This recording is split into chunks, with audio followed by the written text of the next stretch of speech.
Existe um detalhe cortado pelas TVs aos 67 minutos no MetLife Stadium que explica por que o Brasil parecia sem alma contra a Noruega. Todo mundo viu a eliminação e o choro, mas poucos notaram o comportamento silencioso no banco antes disso. Carlo Ancelotti sabia de algo que os torcedores nem desconfiavam, e o camisa 10 aceitou uma condição que mudaria o destino da Copa do Mundo muito antes do apito inicial. O que aconteceu por trás das portas fechadas daquele vestiário? Antes de avançarmos para essa resposta, já se inscreva no canal e diga nos comentários de onde você está assistindo. Prepare-se para olhar as entrelinhas.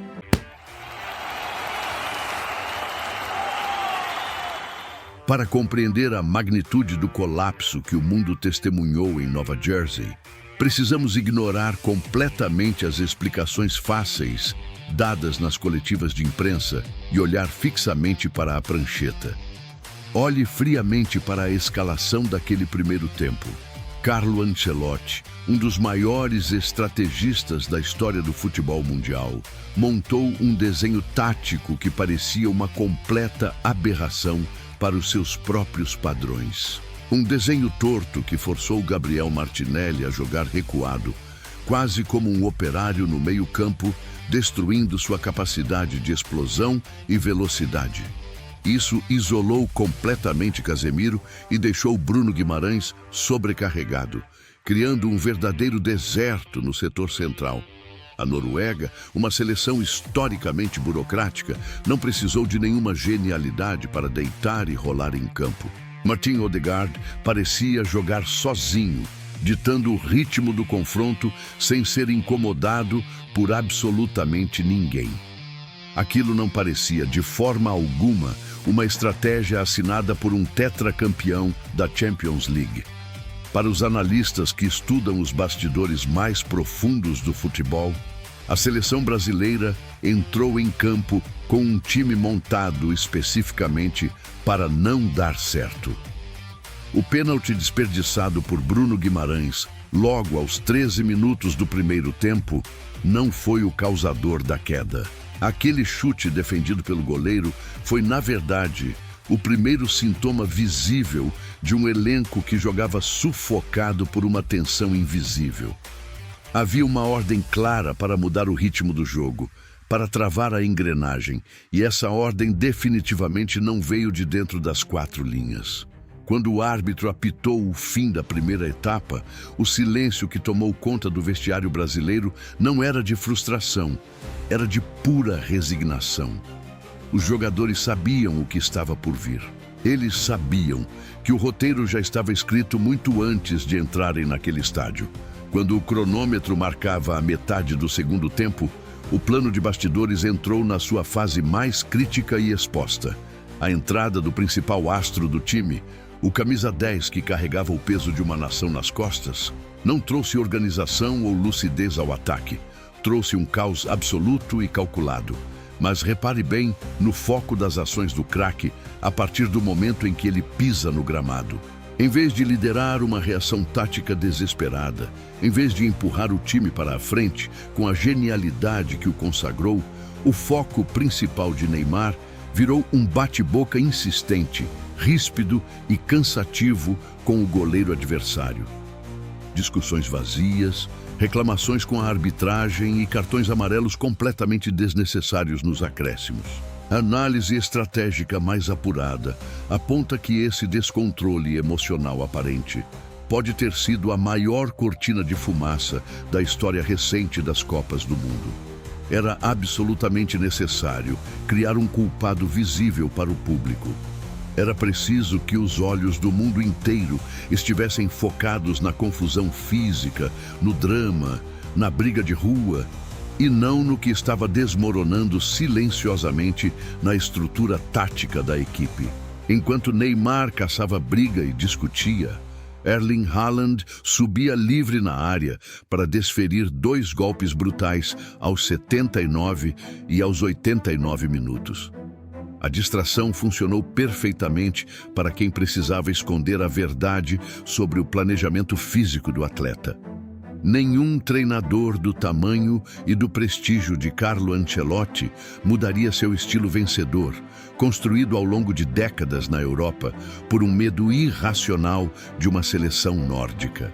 A verdade oculta aponta diretamente para os camarotes luxuosos e para os contratos de patrocínio assinados nos bastidores da Confederação.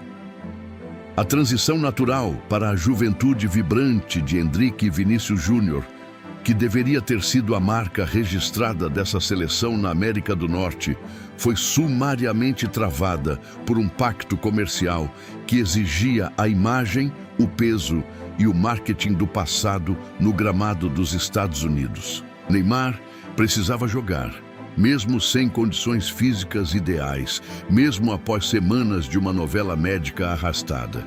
O preço de colocar uma engrenagem política e comercial acima da meritocracia tática e do rendimento físico foi cobrado com juros altíssimos. O torcedor comum foi alimentado com a narrativa de que o Brasil lutou até o fim, de que o time tentou de tudo. Um teatro simbolizado por aquele gol de pênalti convertido por Neymar aos 99 minutos. Mas aquilo não passou de um prêmio de consolação artificial. É exatamente aqui que a história assume contornos ainda mais profundos e sombrios para quem gosta de entender os bastidores reais do esporte. Nós fomos ensinados pela grande mídia a culpar exclusivamente o comportamento do craque ou as substituições confusas do técnico italiano. Mas e se o verdadeiro protagonista dessa queda histórica nem sequer estivesse vestindo chuteiras ou calções naquele dia? Quando o jogo finalmente acabou e a frase de que aquele era o fim da linha ecoou de forma melancólica nos vestiários do estádio, o sistema alcançou exatamente o objetivo que havia traçado desde o início do ano. O craque assumiu publicamente todo o peso do fracasso sozinho, blindando os verdadeiros arquitetos daquela preparação caótica e puramente comercial. Ele virou o escudo perfeito contra as críticas. Ancelotti, o homem que construiu impérios indestrutíveis em Madrid e em Milão, percebeu tarde demais que, no futebol brasileiro, o verdadeiro jogo se ganha ou se perde muito antes do apito inicial do árbitro. Nos bastidores, os interesses de mercado e os compromissos de camarote pesam muito mais do que qualquer prancheta tática ou análise de desempenho moderno. O choro dos jogadores no gramado não era apenas pela derrota em campo, era pelo peso de carregar uma farsa política que desmoronou diante de um adversário organizado. A Noruega sabia exatamente onde a estrutura emocional do Brasil iria romper primeiro, porque o mundo inteiro já via as rachaduras na seleção muito antes da Copa começar. O isolamento de Neymar no vestiário pós-jogo apenas confirmou que o pacto havia chegado ao seu limite mais doloroso e previsível. O fim de uma era repleta de promessas vazias foi sumariamente decretado sob o silêncio perturbador e constrangedor daquele vestiário em Nova Jersey. Toda uma geração marcada por expectativas gigantescas e entregas minúsculas se despede dos mundiais, deixando um rastro de frustração profunda na torcida. Mas a pergunta que ninguém no ambiente oficial quer fazer continua ecoando no ar com muita força. Carlo Ancelotti foi o verdadeiro autor daquela estratégia covarde e recuada?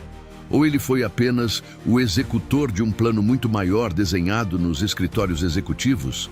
Quem realmente arruinou o sonho do Hexa na América do Norte? O camisa 10 que preferiu brigar com o goleiro? Ou o sistema que forçou a sua presença em campo a qualquer custo para salvar contratos?